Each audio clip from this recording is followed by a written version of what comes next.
Soul शक्ती hub मध्ये येऊन तुम्हाला कसं वाटलं आणि सोल शक्ती हब लोकांनी का जॉईन करावं?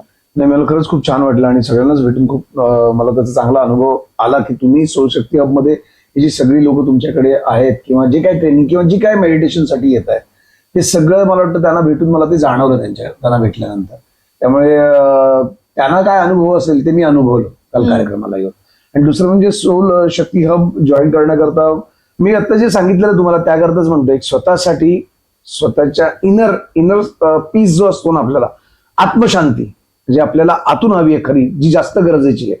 बाहेरची तर आहेच गरजेची, आज एन्व्हायरमेंटल आपण होतो, निसर्ग जो काही ऱ्हास होतोय तो आपण सांभाळलाच पाहिजे, कारण ती बाहेरची शांती, बाहेरची जी आपल्याला म्हणू की निसर्ग ज्याच्यामुळे आज आपण घडतो, आपण एक निसर्गाचा भाग आहोत. पण आपल्याला आतली शांती फार महत्वाची आहे. त्याकरता मेडिटेशन आणि सोल शक्ती हब त्याकरता जॉईन करा. तुम्ही इथे या शिका, स्वतःला जाणून घ्या, स्वतःला ओळखा आणि सेल्फ अनालायझिंग तुम्हाला इथे नक्की करता येईल आणि मनाची शांती तुम्हाला इथे नक्की मिळेल. कारण इथे मनाची शांती कशी मिळावी मॅडम तुम्हाला योग्य मार्गाने दाखवते. थँक्यू.